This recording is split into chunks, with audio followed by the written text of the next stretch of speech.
નમસ્કાર વિદ્યાર્થી મિત્રો, તાવ્યા ઓનલાઈન ટીચિંગમાં હું તાવ્યા સર તમારું હાર્દિક સ્વાગત કરું છું. વિદ્યાર્થી મિત્રો, આજે આપણે ખૂબ જ ઇમ્પોર્ટન્ટ એવો વિદ્યાર્થી મિત્રો ખાસ યાદ રાખજો, પિરિયોડિક ટેબલના ભાગ જોવા છે.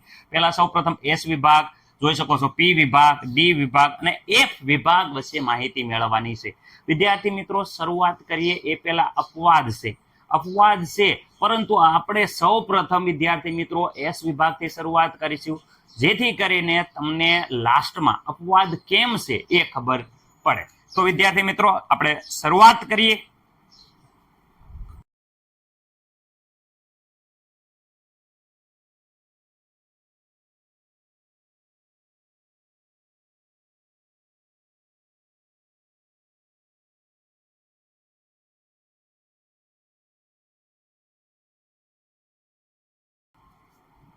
ઓકે વિદ્યાર્થી મિત્રો, જોઈ શકો છો કે ઇલેક્ટ્રોન રચનાના આધારે એસ વિભાગમાં જશે, પી વિભાગમાં જશે, ડી વિભાગમાં જશે કે એફ વિભાગમાં તત્વ જશે એનો નિર્ણય થાય છે. પરંતુ અમુક અપવાદ છે, જોઈ શકો છો હાઇડ્રોજન અને હિલિયમ છે વિદ્યાર્થી મિત્રો, એ અપવાદ છે. પરંતુ અપવાદ આપણને ત્યારે જ ખબર પડશે જ્યારે વિદ્યાર્થી મિત્રો આપણને નિયમ ખબર હશે કે રેગ્યુલર એસ વિભાગમાં કયા તત્વનો સમાવેશ થાય છે. તો સૌ પ્રથમ આપણે એસ વિભાગ જોઈએ. તો વિદ્યાર્થી મિત્રો, એસ વિભાગની વાત કરે તો કોને કહેવાય એસ વિભાગના તત્વો?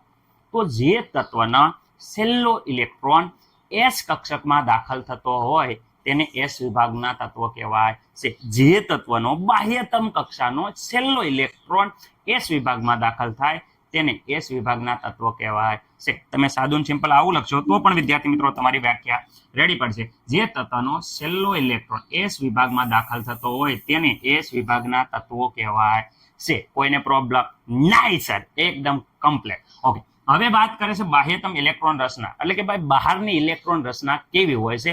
તો વિદ્યાર્થી મિત્રો અહીંયા જોઈ શકો છો NS1 થી લઈ અને NS2 સુધી, એટલે સર આ n બરાબર, તો n બરાબર તો વિદ્યાર્થી મિત્રો યાદ રાખજો સમૂહ 1 છે. આ સમૂહ 1 ખાસ યાદ રાખજો. અહીંયા જો આ સમૂહ 1 છે વિદ્યાર્થી મિત્રો, એ સમૂહ 1 ની ઇલેક્ટ્રોન રચના અને સમૂહ 2 ની ઇલેક્ટ્રોન રચના કેવી હોય? તો વિદ્યાર્થી મિત્રો, પહેલામાં 1s હશે અને બીજામાં 2s હશે. સર સમજાવો એટલે ખબર પડે.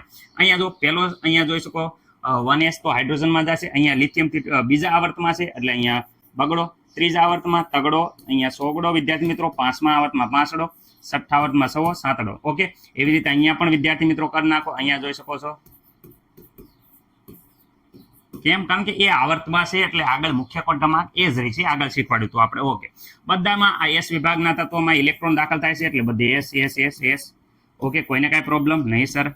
Okay sir, okay okay okay. વિદ્યાર્થી મિત્રો, અહીંયા પહેલા સમૂહમાં હોવાના કારણે અહીંયા બાહ્યતમ કક્ષામાં એક ઇલેક્ટ્રોન દાખલ થાય છે.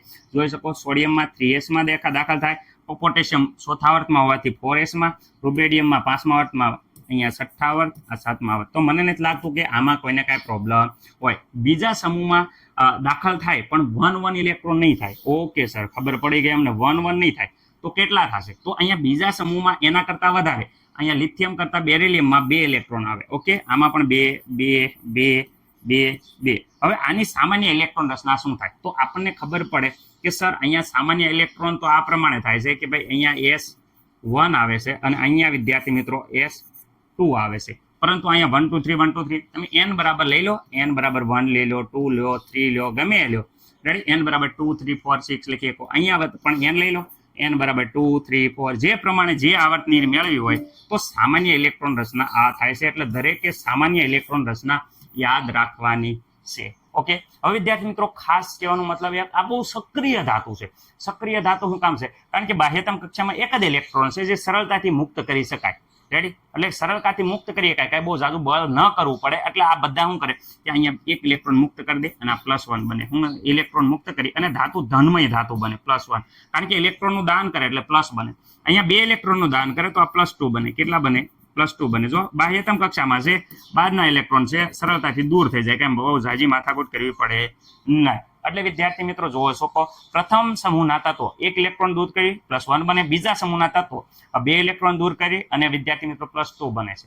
આમાં કાંઈ ડાઉટ છે નહીં. અને બહુ ક્રિયાત્મકતા હોય, કારણ કે બાહ્યતમ કક્ષામાં એક ઇલેક્ટ્રોન દૂર કરો કાંઈ મોટી વાત નથી, એટલે બહુ સક્રિય હોય છે. જો પૂરું થઈ ગયું, શું વાત કરો? એટલે જો ને લક્ષણો એવું છે, પૂરું થઈ ગયું, આવડી ગયું. અરે વાહ સર વાહ, આવડી ગયું. તો જો પેલા તે બહુ સક્રિય ધાતુ છે. હા, સક્રિય છે. શું કામ? કારણ કે એક ઇલેક્ટ્રોન દૂર કરી નાખે ધનમય ધાતુ બને છે. બહુ સક્રિય છે અને તે પ્રબળ વિદ્યુત ધન ધાતુ છે. આવડશે? આવડી ગયો સર? રેડી? કારણ કે બધાય ધન જ છે. જો પ્રબળ વિદ્યુત ધન છે. ઓકે. તે આયનીકરણ વિદ્યાર્થી મિત્રો એન્થાલ્પીનું મૂલ્ય ઓછું હોય છે. આયનીકરણ એન્થાલ્પીનું મૂલ્ય ઓછું હોય કેમ? કારણ કે બાહ્યતમ કક્ષામાં એક ઇલેક્ટ્રોન સરળતાથી દૂર થાય છે. દૂર કરવા માટે ઝાઝુ બળ લગાડવું પડતું નથી. એટલે આયનીકરણ એન્થાલ્પીનું મૂલ્ય કેવું હોય? ઓછું. બળ ઝાઝુ લગાડવું પડે તો બળ આયનીકરણ એન્થાલ્પીનું મૂલ્ય વધુ હોય, પણ બળ એટલું બધું લગાવવું પડતું નથી. બાહ્ય કક્ષામાં એક ઇલેક્ટ્રોન એટલે આયનીકરણ એન્થાલ્પીનું મૂલ્ય ઓછું હોય છે. ઓછું હોય તેથી જ તે સરળતાથી બાહ્યતમ શું છે? સરળતાથી બાહ્ય કક્ષાનો ઇલેક્ટ્રોન ગુમાવી દે. કોણ? સમૂહ 1 હોય તો એક ઇલેક્ટ્રોન ગુમાવી +1 આયન બને છે. જો +1 આયન બને છે સમૂહ 1 ના તત્વો, +2 આયન બને છે સમૂહ 2 ના તત્વો. જોઈ શકો છો સમૂહ 2 ના તત્વો +2 આયન બને. સમૂહમાં ઉપરથી નીચે જાઓ. આ સમૂહમાં આ લિથિયમથી લઈ અને આ બાજુ ફ્રેન્સિનિયમ તરફ જાઓ. લિથિયમ, સોડિયમ આ બધા જો સાંભળો તો એનો ધાતુ તત્વ અને ક્રિયાત્મકતા પ્રક્રિયા કરવાનો ગુણધર્મ વધે છે. શું વાત કરો છો? એનો મતલબ એમ કે સોડિયમ કરતા પોટેશિયમ છે એ વિદ્યાર્થી મિત્રો વધુ પ્રક્રિયા કરશે અને એ વધુ ધાતુમય ગુણ ધરાવે છે. ઓકે, પોટેશિયમ કરતા રૂબેડિયમ એ વધુ પ્રક્રિયા કરશે અને વધુ ધાતુમય ગુણધર્મ ધરાવે છે. રૂબેડિયમ કરતા સીઝિયમ વધુ ધાતુમય ગુણધર્મ ધરાવે છે અને વધુ પ્રક્રિયા કરશે. અને સીઝિયમ કરતા ફ્રાન્સિયમ વિદ્યાર્થી મિત્રો ફ્રાન્સિયમ છે એ વધુ ક્રિયાત્મકતા અને વધુ વિદ્યાર્થી મિત્રો ધાતુમય. સૌથી વધુ સમૂહ 1 માં ધાતુ હોય તો ફ્રાન્સિયમ.